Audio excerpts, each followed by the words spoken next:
Welcome back to another From the Stash podcast. This is your host, James Davis McAllister, and welcome back to another installment of Cap or Stash.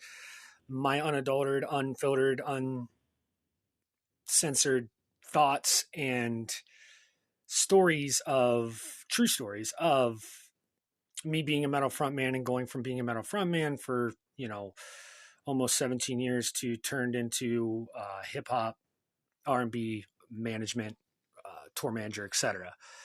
Um, And with this episode of Capper Stash, this installment, I'm going to keep this one really short. It's just going to be about a couple situations on tour that I want to talk about.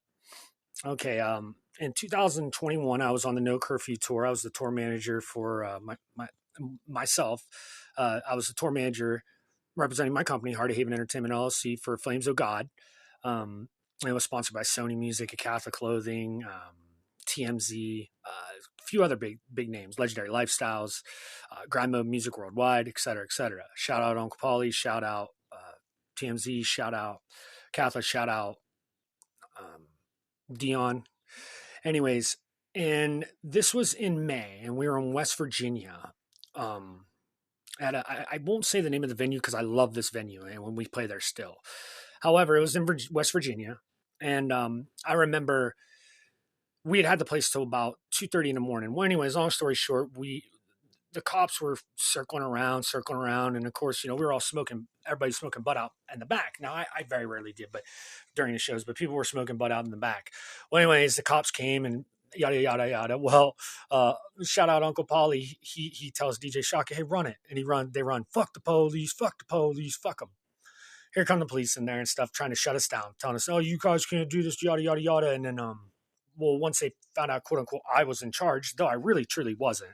Really, the people running this tour are Uncle Polly and Flames of God, Steph Turner, but I was the face of the tour management, so I was the one.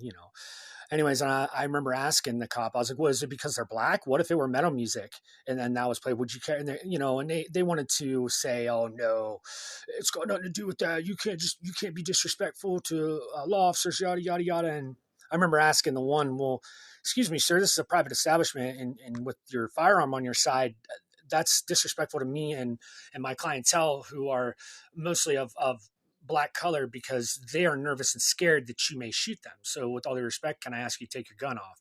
Long story short, he didn't. Long story short, we kept the show going as long as we could, though, but we did have to end about an hour early. Now, if you guys want me to get into real nitty details of that, I will. Okay, now next, we were in Indiana. We were in Mishawaka, Indiana, right outside of South Bend, where Notre Dame University is. And we're walking down the road and to the next venue we had that night, and I just hear a car drive by and scream the N word. You fucking,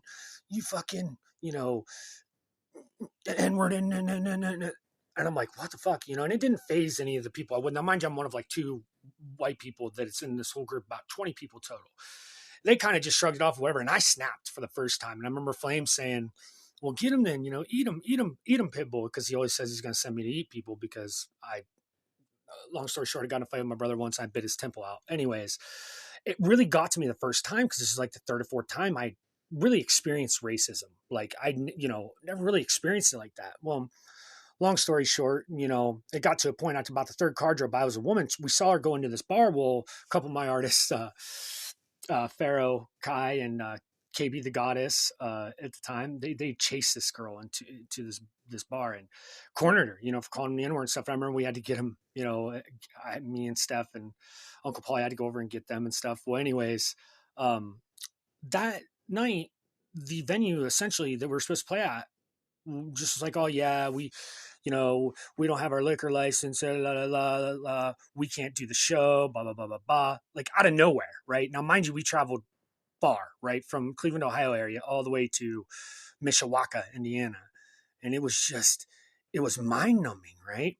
And I can remember, shout out Flowstorm. We'd stayed, me, Nicasso and Mr. Louis, we had stayed on his apartment floor during these two dates because I had Flowstorm on these two dates too. And I remember Flowstorm saying, where he lived, he's like, "This is the home of the KKK."